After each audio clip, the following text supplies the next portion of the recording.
Decision 2015, continuing our look at the candidates for Chicago mayor. Tonight, we focus on Willie Wilson. Yeah, polls show him trailing the incumbent Rahm Emanuel by a big margin. But Wilson says he is the right man for the job. Who is he? Here's WGN's Sean Lewis. We met up with Willie Wilson in the heart of his political support, a church on Chicago's west side. Amen. Amen. Wilson is a millionaire businessman who owned several McDonald's restaurants before starting a medical and restaurant supply business more than a decade ago.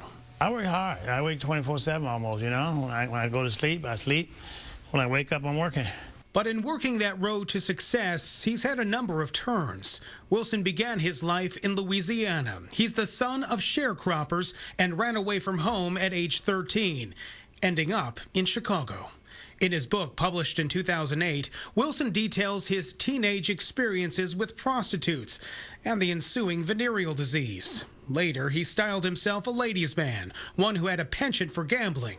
He also details the one time that he says he punched his wife after he says she hit him.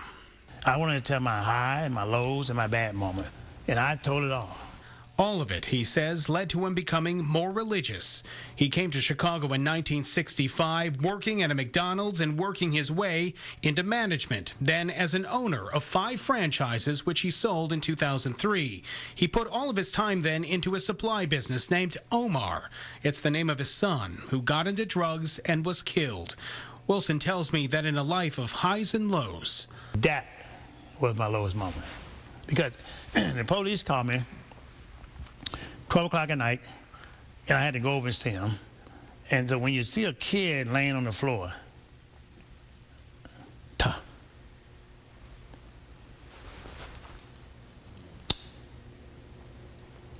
It's tough. It's an experience, he says, that would make him a more compassionate mayor in Chicago. He wants to reopen mental health clinics and reopen some CPS schools, retooling them into private trade schools.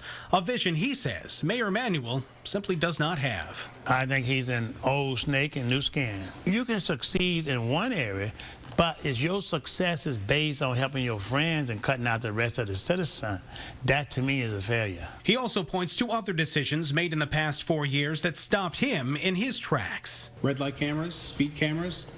Get rid of all of them day one. What's the point of having those cameras, do you think? I think it fill his pocketbook and help his friend, and that's what it proved. He says it's safety. Well, he ran red light himself. You know, if you're the leader, you're supposed to set the example. Wilson calls himself 99% Democrat, but just last week he was endorsed by a Republican group for his views on taxes and business. Last year he broke ranks to endorse Republican Bruce Rauner for governor. I told Bruce this: if he lied to me, he won't be the first white man to lie to me. He'll just be a new one. That's exactly what I told him. And it's that blunt talk on race that has turned some heads in this election, including this speech at the City Club of Chicago. And to the whites here, I'm gonna let you know I ain't prejudiced, all right? And what I was basically saying was the white people that are in here, but I think I talked a little too fast and it came out like as whitey. A flair for words. And a flair for performance. He's the driving force behind the Sunday morning gospel show Sing-Sation, and he's proud of his philanthropy in the African-American community because of it. His way, he says, of giving back to a city that has given him so much. The people.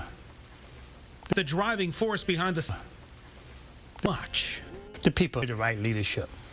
Willie Wilson styles himself Dr. Willie Wilson. That comes from his numerous honorary degrees. His formal education stopped in the 7th grade. As far as spending more than $2 million of his own money on this campaign, he says it's so he's not indebted to anyone who will give him money. In the newsroom, Sean Lewis, WGN News.